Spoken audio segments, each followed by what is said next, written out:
Okay, so now we're actually going to be going ahead and talking about the significance of the opening of the seventh seal.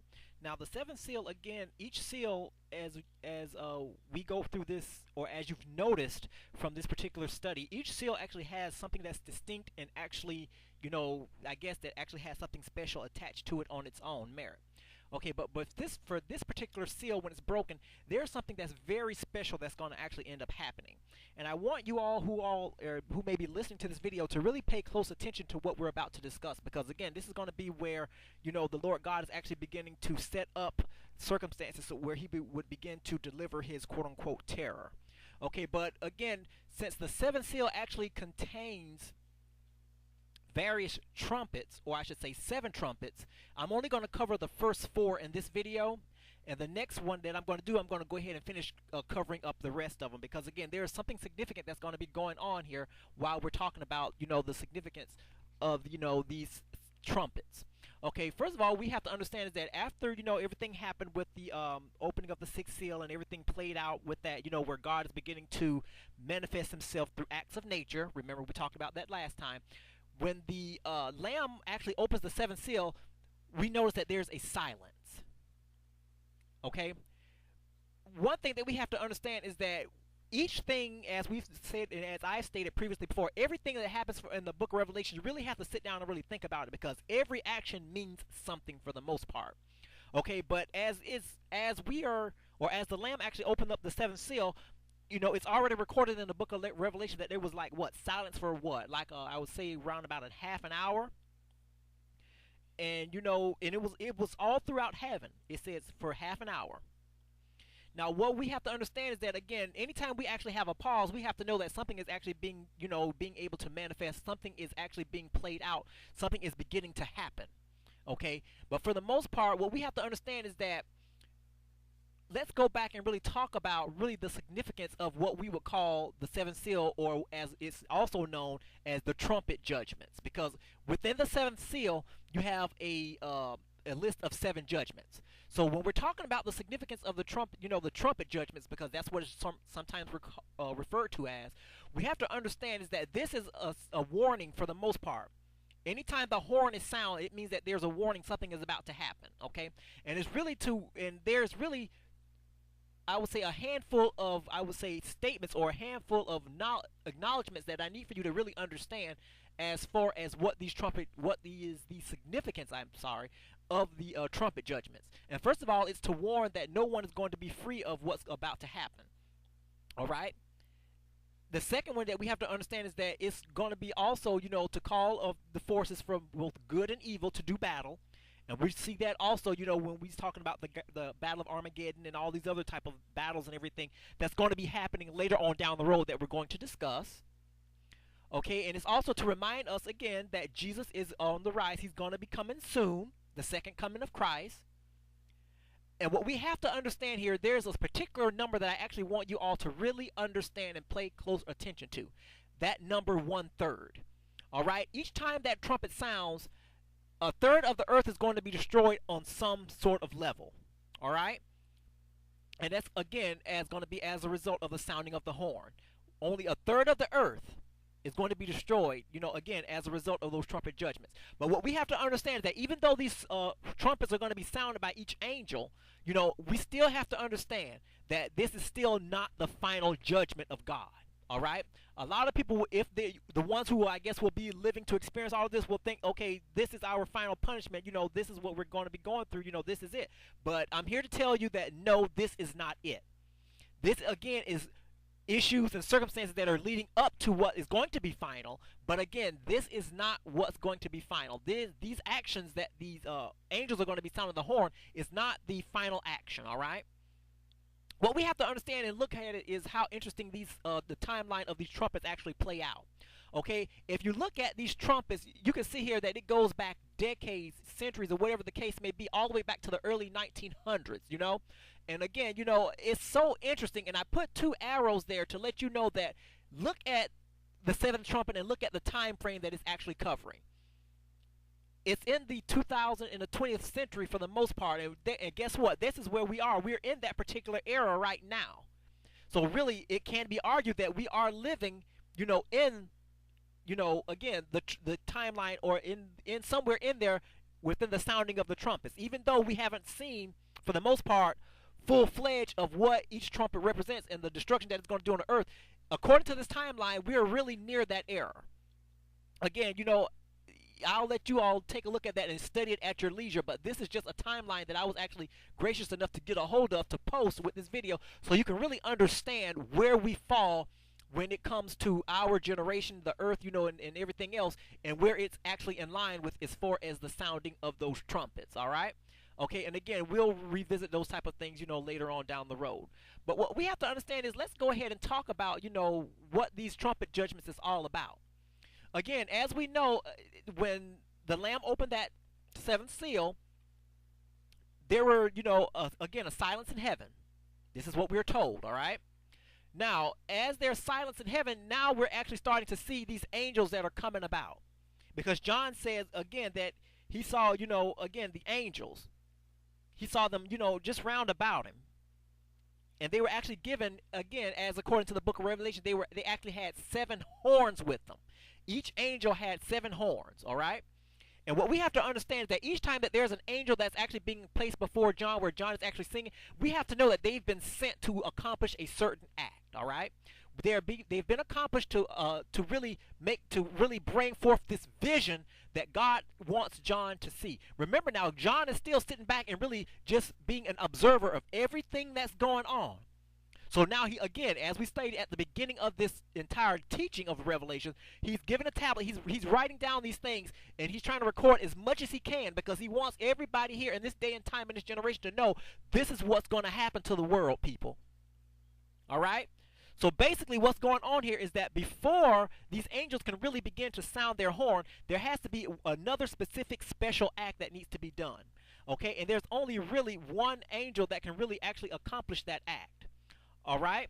So what's going to happen is that there's going to be, he said that there's another angel that's actually going to be sent out that's going to come from the east, I think it was. I don't know.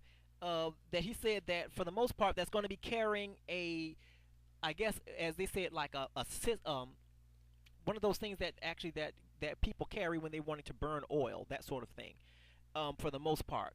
Hold on for me just 1 second, if you would, please. Thank you for actually that brief moment here. I had to go attend to something real quick.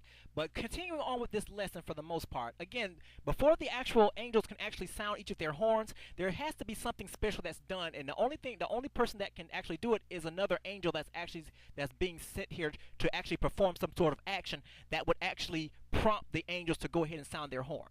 But before the angels can sound their horns or what have you, there's an angel that's actually standing before the altar. All right? The Bible calls it, I guess, a golden altar. And pretty much what this job is to do is to actually go ahead and actually perform some sort of special action, again, and once that action is completed, then again, this will signal each angel to blow their horn. Now, pretty much what the angel is sent there to do, and remember, each time you see an angel, they've been sent by God to actually perform a specific action. Okay, so let's not forget that. This particular angel is actually sent there to really mix incense with the coals that are already in the I keep forgetting that's in that incense burner. That's what it's called. Okay, and for the most part, when he mixes that incense burner, understand this now, what's going to happen is that there's going to be some fumes that's going to actually be sent up. That's going to be sent up to God. It's like a sweet savor or something like that. So again, as we know, again, the angel that has the incense burner, he's going to fill that with coal. It's already coal that's already in the incense burner. All right, he's going to fill the incense burner with a mixture of incense and coal. Okay, and really what we have to understand is that that's something that's normally used in temple worship during that time. Okay, as we continuing on with this, the incense is poured into the coal, which causes sweet smelling smoke. And what's going to happen is that sweet smelling smoke is going to drift upward towards the heavens, where God is. So God will begin to smell the sweet savor. Okay? Again, now after this action is done, what's going to happen is that the angel will fill the incense burner, with fire from the altar, because he again is standing at the altar, that altar there with fire. and he's going to throw it down towards the earth, and then that's going to cause, lightning and earthquakes and everything like this. Now, this is what's actually going to set in the motion, as and set the next sequence of what these angels with the horns are supposed to do. Okay, so pretty much that action has to be done first before the angels with their horns can begin to blow in sequential order. But one thing that we have to understand, we have to go back again and talk about symbolisms right here, because I want you to understand something. Okay, again, as I stated time and time again in my videos, every action means something, all right? Now, for the most part, when we're saying that the sweet-smelling savor that comes from the mixture of the coal and the incense, that represents the prayers of the righteous that's drifting towards God, all right? So we have to understand and keep that in mind, all right? Once that's a symbolism to let you know that people are still praying during this time. There are still righteous folks that are still sending up prayers. And what it is that that angel represents those prayers going up and reaching, okay? For the most part. All right, now that we actually get that out of the way, now we can actually go ahead and talk about now the sounding of the first horn. Okay, as we talk now, as John is continuing to witness these particular things here, what we have to understand is that the sounding of the first horn means something that's very great here. First of all, as we know of, now keep in mind here that when they sound the first horn, what we are told is that there's going to be, like, I guess, a mixture of fire and blood that's going to be sent down from the heavens upon the earth. Now, what we have to understand is that 1/3 of the earth, is going to be, set on fire. What's going to happen here is that what we got to look at is the after effects of what this mixture of fire, what this mixture of rain and blood, what all that's going to do. Because again, rain and blood, yes. What's going to be the end result of all of this? What we have to understand is that the end result of this, meaning that everything that we know of that gives us oxygen, that gives us, fresh air, that provides vegetation for us, is going to be destroyed for the most part. So we're talking about 1/3 of the trees. We're talking about 1/3, of vegetation. We're talking about all of these type of things here that is going to be destroyed because of the mixture of the hail, which is the rain, and the blood that's going to be actually be, coming down from the heavens, that's going to be coming on the earth. Okay, and what does this mean? If we really put 2 and 2 together and really begin to think about this thing, when you're talking about, the destruction of vegetation, you're talking about also crops as well.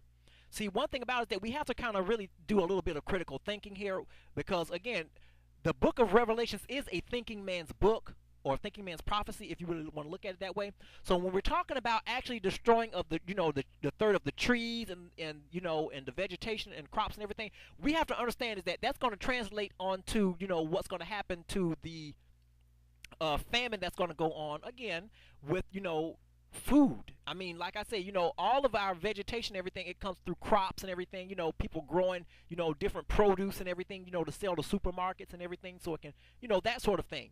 And when when this event actually happens, you're going to see a lot of, crops being destroyed, which means now we're going to have a food shortage, and so all of these type of things are going to go on here. When you're actually talking about these, you really have to really put things in perspective and really think critically when you're talking about the end time results, especially when it comes to the blowing of the horns, because each one of these, you have to kind of really, in a sense, think outside of the box, so to speak, so you can really cover everything that this can actually entail. It just doesn't actually happen to, this destruction just doesn't happen to just the trees, okay? It actually happens to, again, the grass, and like I say, and all of these type of things happen, and as we know of, crops grows from the ground. It grows through rainwater, regular rainwater, and see, when rainwater is tainted, the crops are going to be tainted as well, because that's how crops grow. They grow through natural rainwater. Okay, so what we have to understand is that this particular horn, when it's blown, in a sense, is really going to destroy a lot of crops. It's going to begin to be a really I should say, catastrophic event, especially for the crop industry. And again, this is pretty much, again, what the sounding of that first horn actually represents. All right. Now, let's go ahead and move on along to the sounding of the second trumpet. All right. Now, as we're actually seeing here, and John is continuing to write these things down, he's saying here that he saw the, the second trumpet, the angel blew his horn. And what he saw is that he said that he saw something that was kind of significant, something that was rather odd. he says that it's like he saw like a ball of fire. It was like a great mountain of fire that was thrown into the sea. Now, if you really think about this thing, let's think about this now, because again, we have to understand and think about what's going on here. You're going to have to actually sit there and kind of imagine and kind of really think about what's going on. Okay, he's saying here that he saw like a great mountain of fire. So pretty much we know that mountains are pretty big, right? Now, if he's saying that he sat there and saw a mountain of fire, that means that he's seeing like this great big ball that's like, I guess, in a sense, coming towards Earth. And pretty much it's like it's been thrown. The people of the earth who are there don't know where it's coming from. All they know that it's coming from above. That's all they know. Okay, but the end result, here we go again, of this particular fire that's being thrown, what it's going to do is going to kill a third of every ship that's out there and a third of every living creature that's in there, because number one, it's going to actually turn the sea into blood. All right, what we have to understand, and that's the main thing that we have to understand, is that, you know, a third of the water in the sea, it became blood. You know, and again, here we go again, a third of all things that were living in that sea is going to die. Again, you're going to have a lot of ships that are going to be on that sea, and there's a third of those that are going to be destroyed. So it's something about this 1/3 number that we're still trying to figure out here. I mean, it's something about this 1/3. And what we have to understand is that even though, you know, we're doing this lesson, you know, we may not have the answer to every single thing as to why is this, why is this, why is this. There's just some things it's just going to still even be unknown. Even though I am teaching you this, there are still some things that are just going to be unknown that we just won't know until Christ returns. All right? So I want you all to understand that. You know, but again, let's continue on with this. Okay, so keeping in line with everything that's going on, we're talking about the second trumpet that's being sounded. And pretty much the end result of that second trumpet, again, is that a third of the living creatures that are in there, including whales, different plant life, you know, coral reefs, you know, different types of sea creatures and everything, a third of them are going to die, because once that fireball hits the earth, its main function is to go straight to that water and turn that water into a sea of blood. And once that happens, again, a third of the ships, the third of living, you know, every living thing that's, well, not everything, but a third of every living thing in there is going to die. So again, for the most part, that's the only thing that we actually see that's going to actually happen, that we see that is going to actually, you know, I guess be in effect, and it's going to be actually seen, because again, if you can imagine here, you know, a lot of this stuff is symbolic, and a lot of this stuff is actually where you can actually be able to see things in its natural eye. So you really have to be able to determine the distinction between the two, okay? So I don't want you all to get confused with that. Now, if we go on to the third angel, now this is the most interesting part here. When we're talking about the third angel, when that third angel blew that trumpet, according to John, now we have to understand is that we're only reading, and I'm only giving this information to you according to what John wrote, all right? When he said that he saw the third angel blow the trumpet, he saw a great flaming star fall towards the earth. It was like it was coming out of the sky like a flaming torch. And see, what we have to understand is that here we go again. This is something that really now that we have to kind of really sit down and consider. Yes, the previous trumpet that was blown actually had a flame, a ball flame, like a great mountain flame of fire come toward the earth. But again, remember now, it had a specific purpose, and that purpose was to turn the ocean, a third of the ocean, into blood. This is worldwide now. This is not specific to just a certain region, okay? So you have a great deal of the earth that's going to be covered in blood as far as the waters, okay? But when this angel actually blew his horn, again, it came down like a flaming torch towards the earth. And what it was is that, again, when that flaming ball came towards the earth, it also had a specific purpose as well. And see, one thing about it is that, again, it came again to attack, for the most part, our drinking supply. See, people, what we have to understand is that things are being set up here because, again, the end of time is near. And see, what we have to understand is that these trumpets are setting up things and bringing things into existence, so now that, you know, God can really begin to deliver his big and final blow. But again, as we understand, the true terror, I guess, as you can say, hasn't really come yet. It's like these things are being set up to bring on the terror. All right. I'm not trying to say that to scare anyone, but I want you to be real. I want you all to really understand what I'm saying, so we can get a true understanding of what's going on. All right. For the most part, that particular ball is there to set to tank the water supply, a third of the water supply, from the rivers, the streams, pretty much spring waters and everything like that that we use to drink, to keep us alive, to bathe, to cook, to sustain life. And what we are already told is that once this action actually happens, and a lot of people, you're going to have a lot of humans die because they're going to be drinking tainted water. The reason why the humans are going to die is because, again, the water is going to be so bitter to the point that the human condition just cannot stand that particular action. Water that is so bitter that it will kill you. And see, one thing about it, a lot of people don't understand is that this particular star, as they call it, that's going to be coming from the heavens, that's going to be attacking the earth, that's going to attack the water supply, it has a specific name in the book of Revelation, and it's called wormwood. All right?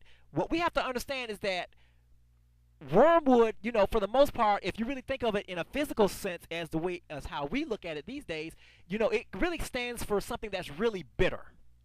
I mean, you can go look it up. I mean, like I say, it's up to you to study this type of thing. And for the most part, wormwood within itself means that it's kind of like a plant. It's kind of, well, it's an herb or a plant. It's really, I guess is how you look at it. It's pretty much a plant that's been given, for the most part, that's used to treat intestinal worms. And again, it has a horrible smell, and for the most part, its purpose is, again, to, I guess, or to stimulate the bile during acid production. I guess it's a lot of things that's going on in the lower digestive tract in the human body that this particular herb is used for. And that's pretty much, again, to treat intestinal worms. And for the most part, it's known, by scientists and those in the healthcare industry because of its, very bitter taste, and that it really has a very foul odor. Okay, so you can actually imagine and really put this on now to really see how this can actually relate to what's going to happen to the water supply, or I should say a third of the water supply, once this particular fallen star actually comes in contact with the water supply here on Earth. It's going to cause a lot of people to die because, again, they're going to drink it. It's going to be bitter. It's going to kill them. But for the most part, not only are the humans are going to die, but you're going to also have, a lot of our food supply that comes from the ocean that's going to die as well. Again, a lot of the not plant, but vegetation, well, not vegetation, but a lot of our seafood, the things the fish and everything that we eat, food that comes from the sea. That's pretty much the whole overall purpose of that particular trumpet. Is to come in and really taint our food supply from the ocean, and also to taint the water supply that we need to live. Okay, this is actually beginning to be quite kind of, I guess, unbelievable. But one thing about it, that when you begin to study these things and really see what's going on here, you'll begin to get knowledge to see how these things are going to play out and how one principle builds upon the next. All right. Now, again, the last angel that we're going to talk about in this particular presentation is the fourth angel, and for the most part, or the fourth trumpet. And for the most part, when this trumpet is actually sounded, what's going to actually happen is that this is where you're going to start to see things that are going to begin to actually occur physically, where, as they are saying, they're going to start to see, the moon change. How did they say that? Let me see here. Let me think. That the moon is going to change, and the sun is going to change, and pretty much. And the thing about it is that now, remember, now we're still living and we're still actually going on and really keeping on with that 1/3 number. So you're going to have, the pretty much, as we're talking about this, the sun and the moon are going to change, and pretty much it's going to get to the point where you're not going to begin to really distinguish night from day, because of the changing of the moon and the sun. And what we have to understand, again, is that these are things that's going to happen. The moon turning into blood or something like that, and the sun changing, and all of these type of things, all of this is going to happen. These are things that's going to happen, you know, when a third of the stars, all of this.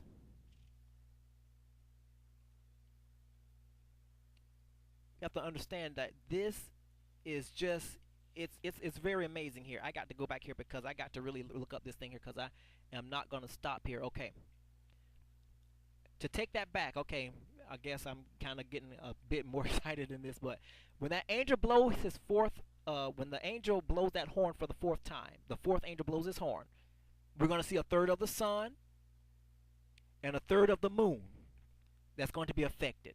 A third of the stars, they're going to become dark. A third of the day is going to be dark as, you know, a third of the night. So for the most part, now we're talking about we don't even know we're going to be able to distinguish night from day. And like I said, you know, all of these type of things is very eye-opening. It can be a real eye-opener for those that really want to understand and know what's going on. And then again, for those who really think that this is old folklore, you know, I understand I got some skeptics out there. But like I say, you know, I'm going to continue to do this anyway despite the skepticism. But these are things that's going to happen. So what I'm going to do at this particular time is that I'm going to actually give you a video to let you see, for the most part, or it's like I guess a review of everything that we've actually talked about in this particular presentation, okay? So you all will be able to know and really be able to understand what this particular lesson is all about when we're talking about the sounding of the first four trumpets. Now, at the end of this particular clip, I want you to be able to understand something. There's going to be an eagle at the end of this particular clip, and the eagle is going to be the one that's going to actually set the stage for the next lesson that I'm going to be talking to you. And that's going to be where we begin to enter the terror, I should say the first terror, as it relates to the trumpets being sounded, okay? So listen to the clip, and more teachings coming soon, and you all continue to be blessed, all right? Thank you.